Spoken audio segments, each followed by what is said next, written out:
As you choose the direction of your thought, you choose the direction of your vibration. Now, that's what deliberate creating is. Let's say, every day of my life, I've been having experiences that made me shout what I preferred.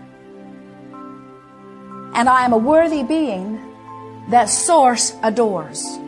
And Source has heard my every utterance, and all I have to do is find thoughts that leave me in a place of non-resistance, and all things that I consider to be good flow into my experience. If the struggle and hard work feels like the better approach, then go after it. If relaxing and allowing the well-being that is natural to you does not feel like you are deserving it enough, then struggle more and hold it off longer. But if we were standing in your physical shoes, we would begin to acknowledge today that any sort of struggle is off my path, and any sort of pleasure is on my path, and anything that feels like well-being is, and anything that feels like hardship is, and anything that feels like criticism is my resistance, and anything that feels like blame is my resistance, and anything that feels like love is my allowing. Your emotional guidance system has been with you in every moment to help you know that you are an extension of Source energy and that life is supposed to be good. We make so much of all of this as we try to compare this thought with this thought and this action with this action.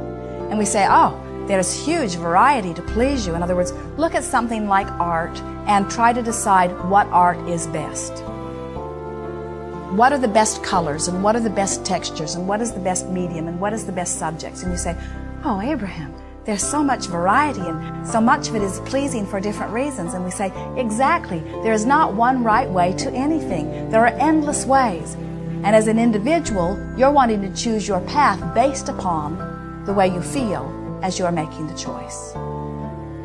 So how do I be the fulfillment of that which I came forth to be? How do I get done what I came forth to do? We say, first of all, you didn't come forth to get anything done. You came forth to have the experience of doing, and there's a big difference. You didn't come forth to complete. You came forth to have the pleasure of the process. And you say, but aren't I supposed to get it done? And we say, you can't get it done. And you say, how do I measure my progress? And we say, by the joy that you live.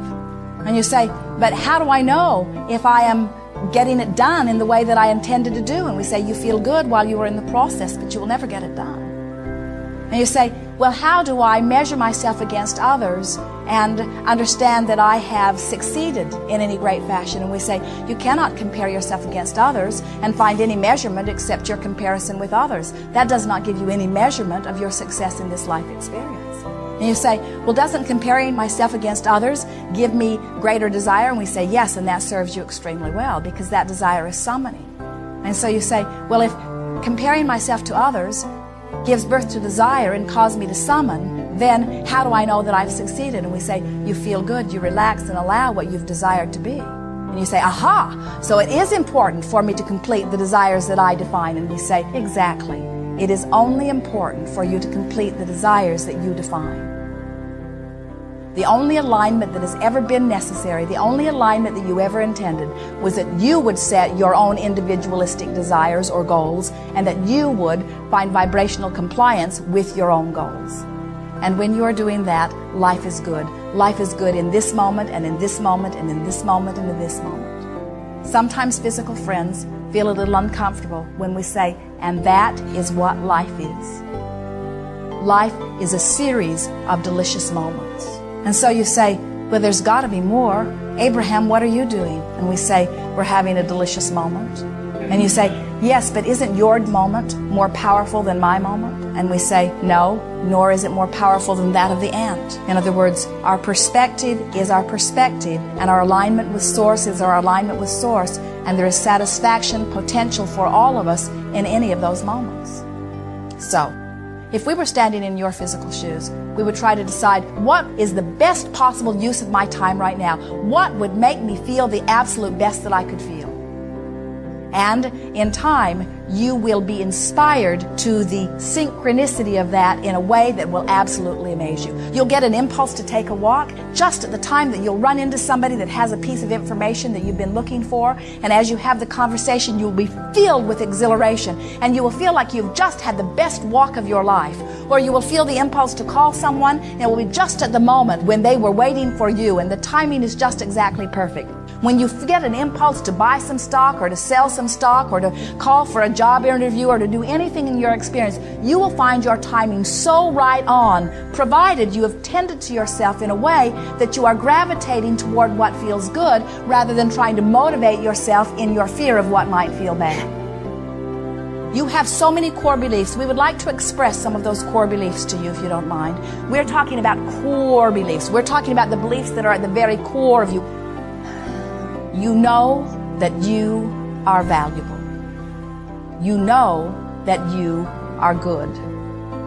You know that you are God. You know that this time-space reality is the most powerful, poignant, leading-edge experience in all of the universe. You know that Source adores you. And you know that you have access to all that is. And you know that your environment will stimulate you. And you know that the stimulation will feel good. And you know that the resources are there to satisfy you. And you know that the satisfaction is inevitable. And you know that all others are here experiencing the same. And you know that together you will collectively benefit one another. And you know that in your exposure to one another, new desires will be born. And you know that those desires will feel good as they are born. And you know that you have the ability to align with those desires. And you know that the Source will satisfy those desires. And you know that your experience will then be expanded. And you know that the new idea will be born from that expansion. And you know that it will ever be thus, that you will never get it done. And that the reason for all of it is the pleasurable joy that you can extract from the moment of your focus. That is what it is all about. There is no other reason for the existence of anything than for the joy of the Creator who has set it in motion. This art of allowing is about you finally allowing yourself the satisfaction that that which you call God, which is the creative center of that which is you, is all about.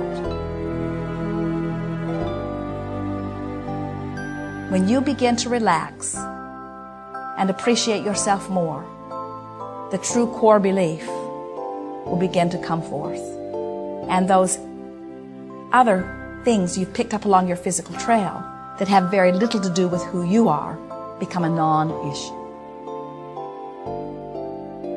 We have enjoyed this interaction immensely. It is delicious to come together with those like you. Oh, what is before you is a picture that delights us even in our anticipation.